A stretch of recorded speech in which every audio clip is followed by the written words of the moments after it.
Olá, pessoal, tudo bem? Hoje a gente vai começar a estudar ergonomia cognitiva.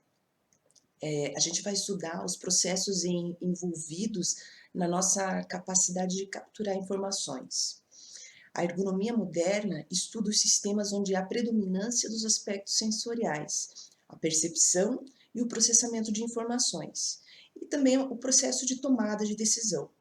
Então, envolve a captação de informações, está relacionada à percepção, o armazenamento das informações, que está relacionado à memória, e o seu uso no trabalho, que está relacionado ao processo decisório. Então vamos lá. Para começar, a gente precisa entender a diferença entre duas palavras são parecidas, mas tem uma diferença bem importante. É a sensação e a percepção. A sensação refere-se ao processo biológico de captação de energia do ambiente. Luz, calor, pressão, movimento. Então, a energia é captada e é convertida em um impulso eletroquímico que se transmite ao sistema nervoso central, onde pode ou não ser processado. Por outro lado, a percepção é o resultado do processamento do estímulo sensorial, que lhe dá um significado. Nesse processo, são usadas informações já armazenadas na memória para converter as sensações em significados, relações e julgamentos. Então, a sensação e a percepção fazem parte de um mesmo fenômeno e nem sempre é um processo consciente, e ele pode acontecer automaticamente com a gente. Vamos ver um exemplo disso? Um bom exemplo do fenômeno da sensação e da percepção é o caso da pessoa analfabeta que aprende a ler e escrever. Num primeiro momento, as letras são apenas sensações, estímulos visuais provocados por traços no papel. Depois de ser alfabetizada, a pessoa passa a ter a percepção do significado dos traços, compreendendo que são letras. Bom, sabendo a diferença entre sensação e percepção, fica mais fácil de entender também os dois tipos de memória que nós temos. Nós temos a memória de curta duração e a memória de longa duração.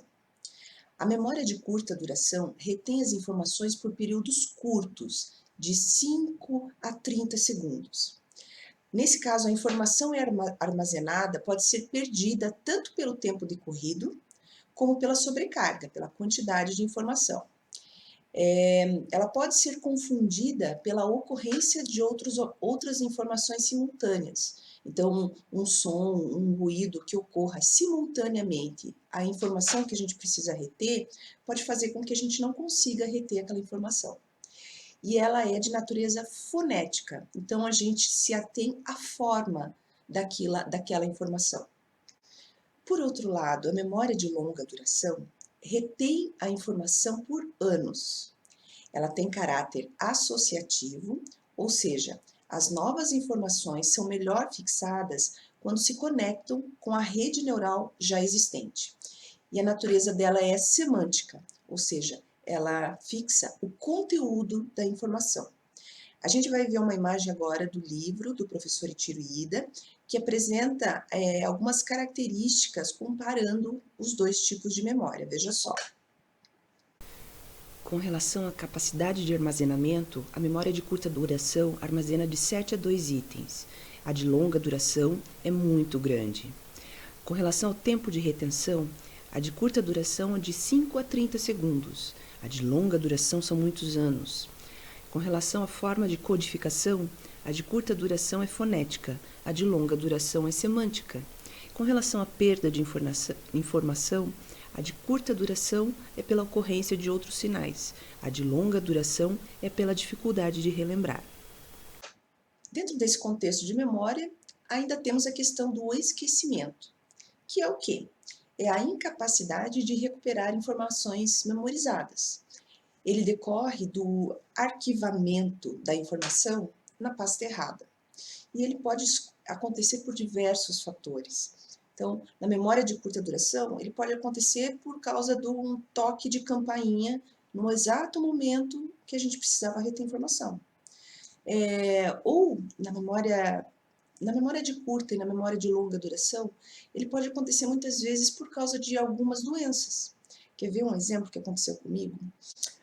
Quando a minha sogra estava no final da vida, ela morou um tempo aqui comigo e ela já estava com Alzheimer. E o Alzheimer é uma doença cujo principal sintoma mais perceptível é a perda de memória, né? Antes de morar aqui comigo, ela morava no Rio de Janeiro com a minha cunhada e os netos, né, os meus sobrinhos, e o meu sobrinho tinha recém se casado. E ela participou do casamento, ela sabia que ele tinha se casado e tal. Num determinado momento aqui em casa, eu fiz algum comentário a respeito da minha cunhada no dia do casamento. E ela olhou para mim assim, espantada. Como assim? O Bruno já casou? Sim, você foi no casamento dele, lembra? Você trouxe até para mim um chinelinho de lembrança do casamento. Ah, é, eu tinha esquecido. Por quê? Porque a doença afeta primeiro a memória de curta duração. Então, era um evento recente que ela tinha lapsos e em alguns momentos ela esquecia esses eventos recentes, por mais importantes que tenham sido para ela. Por outro lado, ela podia contar toda a história de criança dela, toda a infância do meu marido, dos meus cunhados, ela se lembrava de tudo. A memória de longa duração é afetada num estágio mais avançado da doença. Então, estava preservado para ela ainda. Então, percebo a importância da memória de curta duração e da memória de longa duração e como é difícil para a pessoa que sofre de alguma doença que afeta a memória. Então, a boa notícia é que a gente pode aperfeiçoar a nossa memória. Então, a gente vai ver algumas estratégias para aperfeiçoar primeiro a memória de curta duração. A primeira estratégia diz que a gente tem que fazer agrupamentos. O agrupamento aumenta a capacidade da memória de curta duração, porque cada grupo ocupa apenas uma posição da memória. Lembram que a gente viu ainda há pouco aquela imagem do livro do professor Ichiro Ida, que fala das posições que a memória ocupa? Então, quando a gente faz agrupamentos, cada agrupamento ocupa apenas uma posição. Então, isso vai aperfeiçoar, vai facilitar a memorização da informação. Veja um exemplo rapidinho. Essa é a estratégia que a gente utiliza normalmente para memorizar CPF.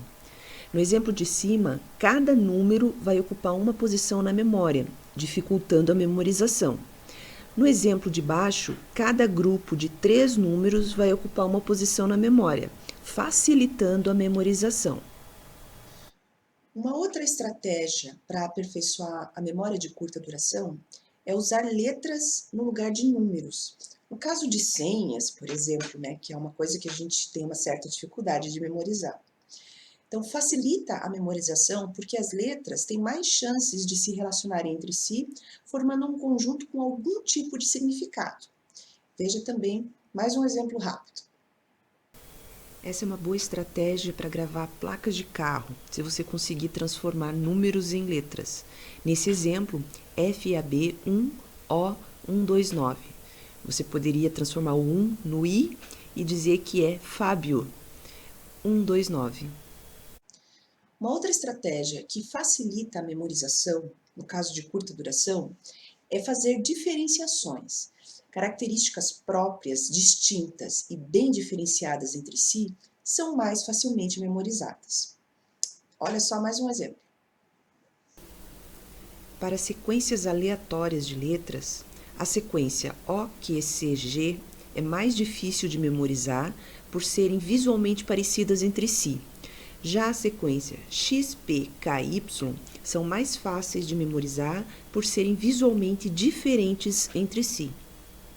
Por fim, a última estratégia é você verbalizar, porque as informações apresentadas verbalmente são mais facilmente retidas pela memória de curta duração do que aquelas apresentadas visualmente.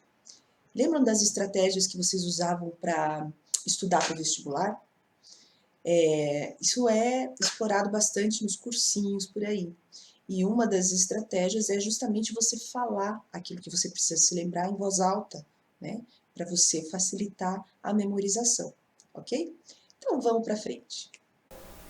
Outro exemplo dessa estratégia é a prática militar, de repetir a ordem recebida em voz alta. Agora vamos ver como aperfeiçoar a nossa memória de longa duração. A primeira estratégia é construir redes neurais. A memória de longa duração é de natureza semântica associativa, ou seja, as informações conectam-se pelos seus significados. Ela organiza-se em uma série de nós de uma rede que associam palavras com conceitos.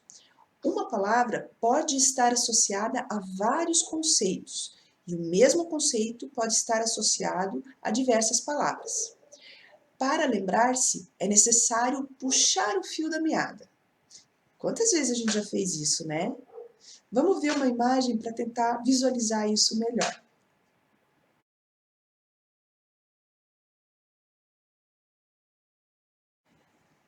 Uma outra estratégia para melhorar a memória de longa duração é usar informações-chave.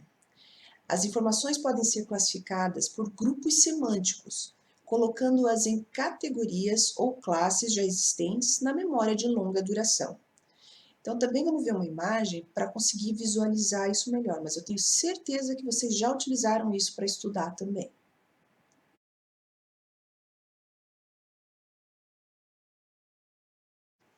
Outra estratégia para melhorar a memória de longa duração é dar significados, porque muitas vezes números não relacionados entre si podem ser associados com outros que tenham significado para a pessoa, como datas de aniversário, números de telefone.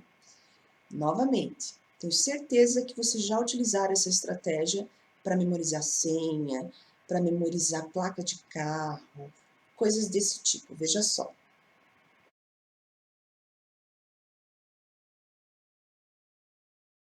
Uma outra estratégia, também muito utilizada no estudo, é formar palavras mnemônicas, que é um truque usado para memorizar sequências de nomes, formando novas palavras, usando-se as iniciais desses nomes de forma que tenham sons pronunciáveis.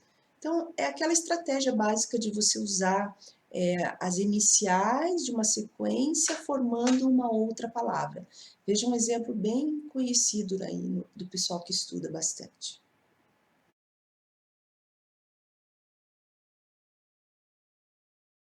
Por fim, a última estratégia é construir imagens visuais.